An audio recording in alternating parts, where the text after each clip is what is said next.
Domestic abuse survivors could get relief in criminal cases. State lawmakers take up the judicial nomination process, and upgrades are coming for a planetarium in Oklahoma City. I'm Deborah Ashar with the KGOU PM NewsBrief for Thursday, April 18th.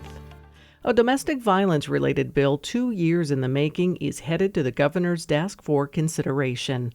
The legislation provides sentencing reform for victims of domestic violence. KGOU's Hannah France reports. Senate President Pro Tem Greg Treat's bill passed on the House floor 84-3 on Wednesday after passing on the Senate floor unanimously last month. The bill would create the Oklahoma Survivors Act, which would allow defendants to provide evidence they were victims of domestic abuse within the year they committed a crime. If the court finds the defendant was a victim of abuse during the relevant period and the abuse was a substantial contributing factor to the crime, their sentence could be reduced.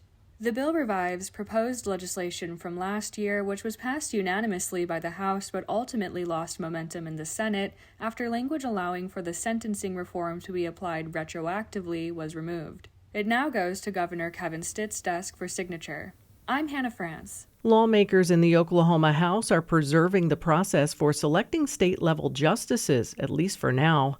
State Capitol reporter Lionel Ramos has more on a failed measure that would have dismantled a decades-old system meant to keep corruption out of the state's judicial branch. The Judicial Nominating Commission, or JNC, was established by a vote of the people in 1967.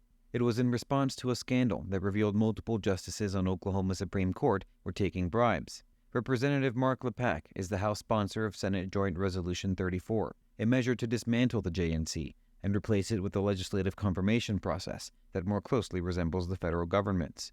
Lepak says the constitutional amendment is for a more transparent judicial nomination process and is more representative of the people's will. Opponents of the resolution say it opens a door for partisanship and theatrics in Oklahoma's judicial system. The measure failed with a 36-60 vote earlier this week, but could technically be reconsidered. If eventually passed, it would face a vote of the people. In Oklahoma City, I'm Lionel Ramos. Oklahoma State University's Active Aging for Life program aims to challenge aging stigmas and bring people in rural areas together. Oklahoma Public Media Exchange's Anna Pope reports 6 rural communities are participating in this round of the program. Through the program, older adults and college students will meet with high schoolers to talk about life and the aging process. The program is funding through an almost $250,000 grant. Its first stop will be at Enid High School. Emily Roberts is an OSU professor who helped start the project. The aging process is across the lifespan. It's not just when you turn 50 or 60. The things that we do now will impact us throughout our life. Roberts says she and her collaborators will work to create bonds between younger and older people at half a dozen schools they visit. She wants to see the program create intergenerational relationships and ultimately grow to work with more communities. In Oklahoma City, I'm Anna Pope. The planetarium at Science Museum Oklahoma is set to temporarily close as the museum transitions to a new planetarium. The last shows will be held on April 21st. The new Loves Planetarium is expected to open in early fall. Museum officials say the new facility will use some of the best technology available, allowing for extreme high-resolution images. Science Museum Oklahoma will offer a series of laser light shows in the current planetarium during the transitional period.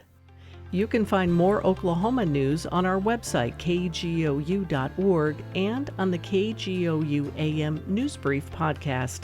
I'm Deborah Ashar. At a time when information continues to come at us faster and faster, sometimes you need to hit pause and rewind.